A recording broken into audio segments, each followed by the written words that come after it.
कार्यक्रम के पुण्यार्चक हैं आयोजक श्री दिगंबर जैन समाज C2A जनकपुरी नई दिल्ली, संरक्षक डॉक्टर SK जैन, सेठ धर्मचंद जैन, प्रधान राजेश जैन, उप प्रधान भीम सिंह जैन, सचिव राजेंद्र जैन, सह सचिव मनीष जैन, कोषाध्यक्ष कपिल जैन, भंडारी संदीप जैन, संयोजक सचिव जैन पुनीत जैन, सुनील जैन, सदस्यगण अतुल जैन, पंकज जैन, सुभाष जैन, कुणाल जैन, अजय जैन, मितेश जैन, नवीन जैन। स्वस्ति स्वस्ति श्री वर्धमान इति श्री चतुष्षष्टि मंगल विधान परिपुष्पांजलिं क्षिपामि।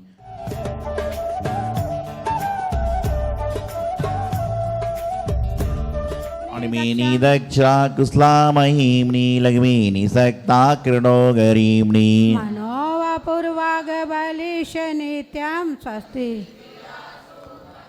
इति परमऋषि स्वस्ति मंगल विधान परिपुष्पांजलिं क्षिपामि। ओम ह्रीं श्री प्रथम तीर्थंकरी आदिनाथाय नमः। अत्र समोष्ठ आह्वानम् अत्र तिष्ठेत् ठाठाठाय स्थापनम्।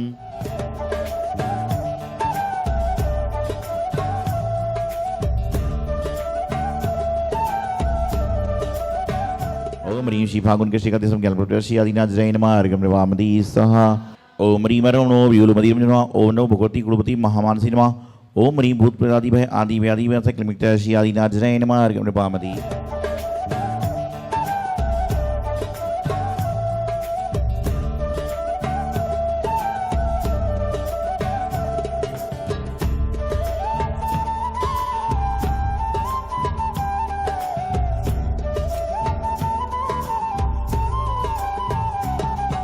ओम ह्रीं रणोच्चारणं जुर्मा। ओम ह्रीं शाम श्रीं सुसत्रमेठवा।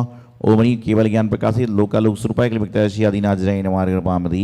आत्मंत्र आकर्षय आत्मंत्र रक्षक पर मंत्रान चिंतित कुर्मा। ओम ह्रीं संपत्ति पदाय पादन्यासे पदम श्रीयुक्ताय क्लिमिक्तर्षि आदिनाथाय नमः। निर्वामति। ओम ह्रीं अरमणमो बची बलीनम झोम झोम नमः।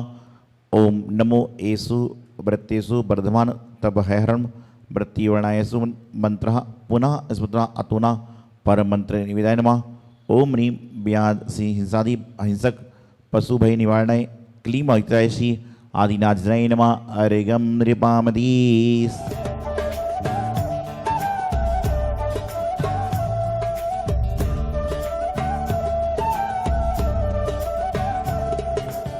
ओम ऋषि आदिनाथाय नमः। ओम ऋषि आदिनाथाय नमः। ओम ऋषि आदिनाथाय नमः। ओम ऋषि आदिनाथाय नमः। ओम ऋषि आदिनाथाय नमः। ओम ऋषि आदिनाथाय नमः। ओम ऋषि आदिनाथाय नमः। ओम ऋषि आदिनाथाय नमः। ओम ऋषि आदिनाथाय नमः। ओम ऋषि आदिनाथाय नमः। ओम ऋषि आदिनाथाय नमः। ओम ऋषि आदिनाथाय नमः। ओम ऋषि आदिनाथाय नमः। ओम ऋषि आदिनाथाय नमः। ओम ऋषि आदिनाथाय नमः। ओम ऋषि आदिनाथाय नमः। महानुभाव, एक चर्चा हमेशा से चली आ रही है, चलती आई है, चल रही है और चलती रहेगी कि जो व्यक्ति जितना अनुशासित होता है उसका जीवन उतना ही शासन के साथ चला करता है। जो व्यक्ति जितना डिसिप्लिन में रहता है उसका जीवन उतना ही सुंदर बनता है। ये चर्चा कई सालों से हम सुनते हैं, करते हैं, लागू करने की प्रयास भी करते हैं, लेकिन हमें अनुशासन सिखाएगा कौन? हमें डिसिप्लिन की शिक्षा देगा कौन?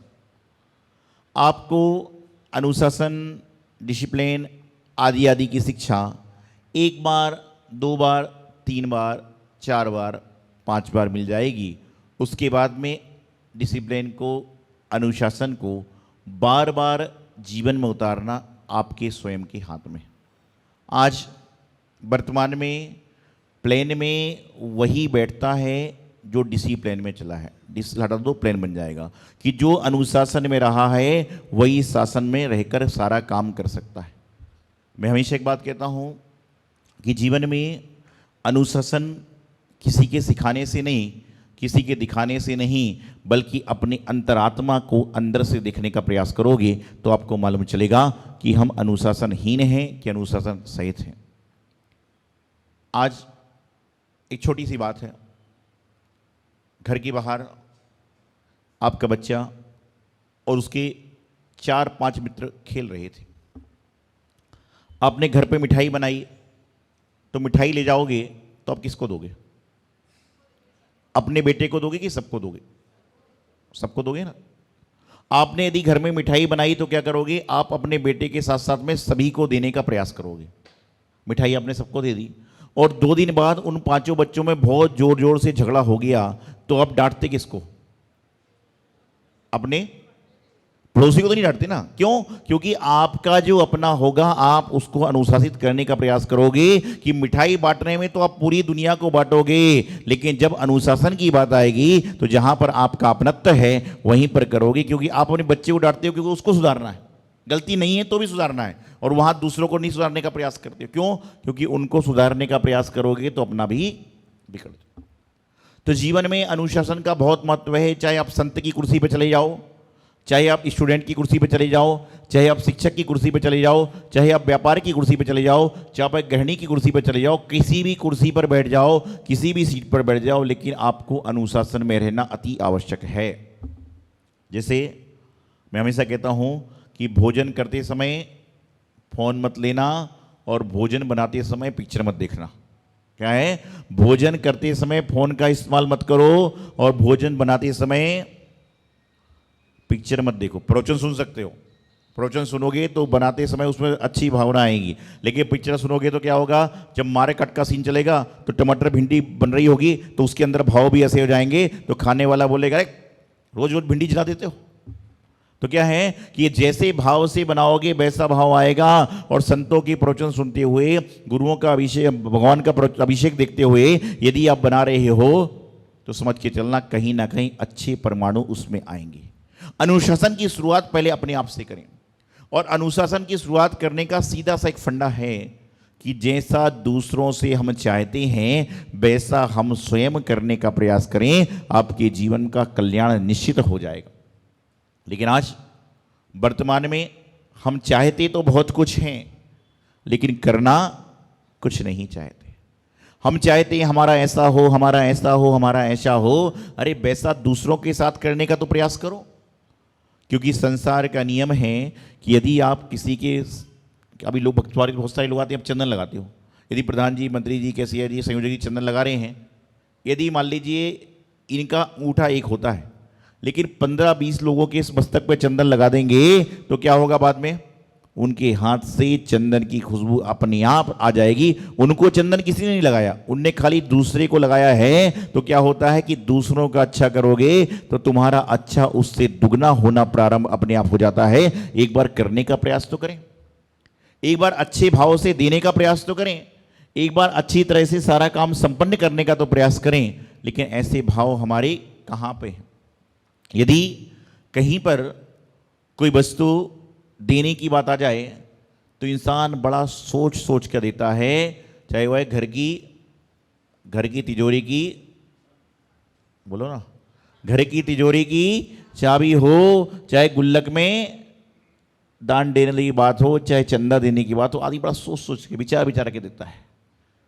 यदि मान लीजिए मंदिर में कई व्यक्ति आते हैं और जेब से दान निकालने के भाव हैं और जेब से गलती से बड़ा नोट आ गया तो आदमी अंदर डाल देता है और थोड़ा निकाल के डालेगा। और यहीं पर कहीं रेस्टोरेंट में चला जाए और छोटा नोट हाथ में आ जाए, अरे यानी अच्छा वाला दो, बड़ा नोट निकालता है, नहीं होगा तो एटीएम पेटीएम क्या चलता है उससे देगा। क्यों? इसलिए तो हो रहा है। जिस तरह से आप क्रिया को करते हो, जिस तरह से आप कार्य को करते हो, उसका परिणाम भी तो आपको वैसा ही मिलता है। आप अपने सिस्टम बनाइए, अपना दायरा बनाइए, तो आप किसी भी कुर्सी पर बैठ जाओ, आपको अनुशासन पूर्वक रहने का प्रयास करना पड़ेगा। जो कंपनी का मालिक, जो कंपनी का मैनेजर अपने ऑफिस में अपनी टेबल को अच्छी तरह से साफ सुथरा रखता है, उसके ऑफिस में कहीं पर भी कोई गंदगी नजर नहीं आएगी, क्योंकि सबको पता चलेगा कि मेरा जो बॉस है वो पंचुअल है। यदि आपके पास पंचुअलिटी है तो आपके पास में आने वाले लोग पहले ही आ जाएंगे। लेकिन ये संसार है, यहां पर आदमी पंचुअलिटी तो निभा रहा है, लेकिन कहां पर? अधिकतर लोग क्या करते हैं, मंदिर में अभिषेक 6:30 बजे होना है, तो आदमी भागता दौड़ता ऐसे आएगा और यहां बोलेगा भैया 2 मिनट रुक जाना, मैं धोती पहन के आ रहा हूं। लोगों का बस चले तो भगवान जी से कहें, भगवान जी 5 मिनट बाद उजाला करो ना जब तक मैं पहुंच जाऊं। और उसके विपरीत आप देखिए, अनुशासन में आप हो लेकिन जहां आपकी मर्जी है वहां पर अनुशासन में आप रहते हो। कैसे? जैसे आपकी ट्रेन 6:30 बजे की है, स्टेशन कब पहुंचते हो? कितने बजे पहुंचते हो स्टेशन? 6 बजे तो पहुंच जाएगा। आधे घंटे चाहे वहां बैठ के चाय पिएगा, गप मारेगा, पेपर पढ़ेगा, मोबाइल चलाएगा, लेकिन 6 बजे पहुंच जाएगा। और ये पक्का है कि ट्रेन लेट हो सकती है, लेकिन पहले चल नहीं सकती। चल सकती क्या? नहीं चल सकती, क्योंकि वहां पर आपको लग रहा है कि मैं चला जाऊंगा और नहीं जाऊंगा, मेरी ट्रेन लेट हुई तो क्या होगा। वहां सीट आरक्षित है, आपकी सीट पर कोई बैठ नहीं सकता, आपकी सीट पर कोई सामान रख नहीं सकता, सब कुछ है, लेकिन उसके बाद भी आदमी की आदत है कि 6 बजे पहुंचना है। और मंदिर में पूजा प्रक्षाल विधान का काम चल रहा है, कोई बात नहीं है, 15 मिनट लेट पहुंच जाएंगे तो क्या हुआ, अपन मिला लेंगे साथ साथ में। अरे भाई, आप अनुशासन में हर जगह रहने का प्रयास करो ना। आपकी पंचुअलिटी हर जगह क्यों है? आपको यदि किसी कहीं कोई कार्यक्रम में जाना है तो वहां पर घर से इतनी जल्दी करते, जल्दी चलो जल्दी चलो जल्दी चलो, चाहे आधे घंटे जाम में फंसे रहो। और यहां पर मंदिर आना है तो 9 बजे तक जाम नहीं रहता है, 9 के बाद तो आदमी पूरा कैलकुलेशन करके चलता है। जीवन में अनुशासन जो है वह बहुत जरूरी है। और जिसने अपनी आत्मा पे अनुशासन कर लिया, जिसने अपने निज पे अनुशासन कर लिया, जिसने अपने कार्य पे अनुशासन कर लिया, समझ के चलना कि उसको जीवन में कहीं पर भी कोई तकलीफ नहीं आएगी, जीवन में कहीं पर भी कोई समस्या नहीं आएगी, जीवन में कहीं पर भी कोई परेशानियों का सामना नहीं करना पड़ेगा। एक बार एक सुंदर सी घटना है, आप जीवन में उतारने का प्रयास करेंगे, आपको आनंद आएगा। एक बार यूएस में, लंदन में, कहीं पर भी एक सेमिनार लगा था और चुनिंदा लोगों को वहां पर बुलाया गया। तो जब यूएस में बंदा जाता है तो अपने साथ में अपने सेक्रेटरी को ले जाया करता है। पहले के ज़माने में क्या था कि सारी चीज़ें पोथी पन्ने में ले जाया करते थे, और आज के ज़माने में लोग लैपटॉप, आईपैड ले जाते हैं और सारा काम कर लेते हैं। तो दोनों मालिक और उनका जो सेक्रेटरी था, दोनों पहुंचे और वहाँ पर सभी को प्रोजेक्ट संपन्न करना था, सबमिट करना था, और जिसका प्रोजेक्ट अच्छा आएगा उसको वहाँ पर सेमिनार में 1, 2, 3 चयन करने वाले थे। तो वहाँ पर जैसे ही पहुँचे तो वहाँ पर पहुँचने के बाद देखते क्या है, सेक्रेटरी से कहा लैपटॉप निकालो। सेक्रेटरी ने लैपटॉप वाला बैग निकाला, सेक्रेटरी ने लैपटॉप वाला बैग निकाला और दिखता है कि इसके अंदर तो लैपटॉप नहीं है, लैपटॉप इंडिया में छूट गया। 1 घंटे बाद वहाँ पर सबमिट करना है कागज। अब विचार करिए, हम लोग होंगे तो क्या करेंगे? सबसे पहले तो सेक्रेटरी की खैर नहीं, उसको भला भला उल्टा, उसको दुनिया भर की ऐसी बातें कह देंगे जो उसने कभी सोची भी नहीं होगी। तो उसका मालिक समझदार था, उससे सेक्रेटरी से कहा टाइपिंग तो कंप्यूटर में तुमने करी थी लैपटॉप में? बोले हाँ। तो बोले जो जो हम लोग एजेंडा बना के लाए थे वह मुझे आप एक कागज पर लिख के दो। जो जो एजेंडा आपने टाइप किया था मुझे एक कागज पर लिख कर दो। सेक्रेटरी ने सारा कागज लिख कर दिया और उसने कागज को जाकर सबमिट किया, और आप समझेंगे कि उन्हीं को, कंपनी को सेमिनार में पहला स्थान मिला, प्रोजेक्ट भी उनको मिल गया। जब वो इंडिया पहुंचे तो उन्होंने सेक्रेटरी को बुलाकर कहा ये तुम्हारा सस्पेंडिंग ऑर्डर, ये तुम्हारी सुविधा, 1 साल की तुम्हारी सैलरी, और तुम अपना काम देख सकते हो। बोले क्यों? बोले तुम्हारी छोटी सी चूक से मेरा नहीं, पूरे भारत देश का नाम खराब होने वाला था। लेकिन उस समय मेरे गुरु का जो मुझे नियम याद आया था कि समस्या आ जाए तो घबराओ मत, उसका सामना करो, अनुशासन में रहने का प्रयास करो। तो मैंने उस समय अपनी बुद्धि लगाई और सारा काम कर लिया। तो कभी ऐसी परिस्थिति बन जाए तो उसका निर्णय बाद में निकालोगे, लेकिन जो स्थिति सामने है उससे निपटने का प्रयास करो। और दूसरा कोई होता तो क्या करता? वो झगड़े झंझट में समय निकाल देता और 1 घंटा भी चला जाता। लेकिन उस व्यक्ति की गलती बहुत बड़ी थी, इसलिए उसको दंड भी देना जरूरी, क्योंकि दंड नहीं दोगे तो आदमी क्या होगा? यदि आप अपने बेटे को, अपने बच्चे को, अपने स्टूडेंट को, अपने विद्यार्थी को, अपने शिष्य को दंड नहीं दोगे तो वह उद्दंड बन जाएगा, और जो उद्दंड बन जाएगा उसको दंड ही पड़ते हैं और कुछ भी नहीं मिलता। तो जीवन में अपने आप को अनुशासन में लाने का प्रयास करें, जैसे कि जितना जितना आप अनुशासन में रहते हो उतना उतना आपके जीवन का एक अलग ही उमंग होता। अरे कोई क्या करता है उसको छोड़ो, आप क्या कर रहे हैं ये महत्वपूर्ण है। ध्यान रखिएगा, यह विधि थारो होए से जो पाठ प्रारंभ होता है और बिस जाने व जाने के तक जो पाठ होता है वह पूरा हम स्वयं से सम्मिलित होते हैं तो निश्चित रूप में 100 में से 100% पुण्य मिलता है। पुण्य तो आपको मिलेगा। मंदिर में जो व्यक्ति 1 मिनट के लिए भी आ गया, एसी वाले कमरे में कोई 24 घंटे बैठे चाहे 24 सेकंड बैठे, हवा ठंडी किसको लगेगी? 24 सेकंड वाले को भी और 24 घंटे वाले को। लेकिन ताजी मतलब ठंडी हवा का आनंद किसको ज्यादा आएगा? 24 घंटे को। तो पूजा में जो आया है उसको तो फल मिलना ही मिलना है, लेकिन जो शुरुआत से आया है उसके फल की अलग तुलना है। जो बीच में आया उसकी है, जो बाद में आया उसकी है, और जो नहीं आया उससे तो तुम अच्छे हो, कम से कम आ तो रहे हो। नहीं तो चौराहे से बहुत सारे जैनी निकलते हैं, मंदिर पहुंच ही नहीं पाते।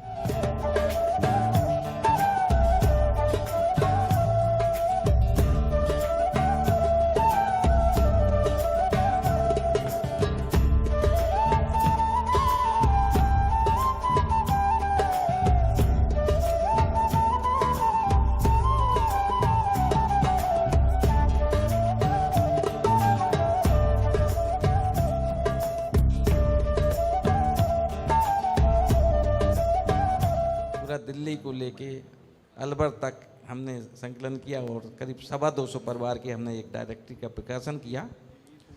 डायरेक्टरी के प्रकाशन से एक ये सुविधा होती कि हम जिसको ढूंढना जहाँ चाहें वो मिल जाता है। हमें कहीं कोई काम आवश्यक आ गया, इमरजेंसी हो गई, कुछ हो गई, तो वहाँ अपना कौन है हमें ये पता करने में बहुत सुविधा होती है। जब पूज्य महाराज श्री ब्रह्मचर्य अवस्था में थे तब उनसे सर्वप्रथम मिलना हुआ। उसके बाद कई बार दर्शनों को आना हुआ, उनसे दर्शन लाभ मिले मेरे को। और जब भी पूज्य महाराज श्री मुझे याद करते हैं या मुझे उनकी याद आती है तो मैं उनके चरणों में आ जाया करता हूँ। मैं अपना ये सौभाग्य मानता हूँ कि मेरे जीवन में पूज्य महाराज श्री का बहुत बड़ा योगदान है। बंधुओं, आप लोगों का भी ये सौभाग्य है कि आज परम पूज्य सौभाग्य सागर जी महाराज का चातुर्मास आपके इस नगर में हो रहा है।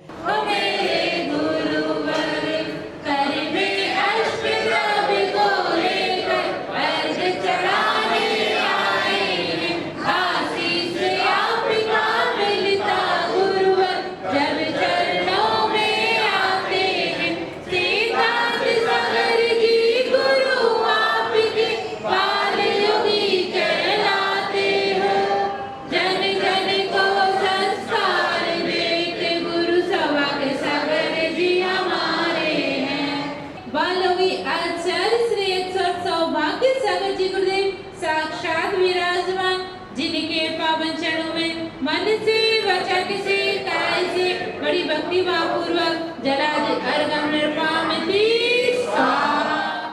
इस कार्यक्रम के पुण्यार्चक थे आयोजक श्री दिगंबर जैन समाज C2A जनकपुरी नई दिल्ली, संरक्षक डॉक्टर SK जैन, सेठ धर्मचंद जैन, प्रधान राजेश जैन, उप प्रधान भीम सिंह जैन, सचिव राजेंद्र जैन, सह सचिव मनीष जैन, कोषाध्यक्ष कपिल जैन, भंडारी संदीप जैन, संयोजक सचिव जैन पुनीत जैन, सुनील जैन, सदस्यगण अतुल जैन, पंकज जैन, सुभाष जैन, कुणाल जैन, अजय जैन, मितेश जैन, नवीन जैन।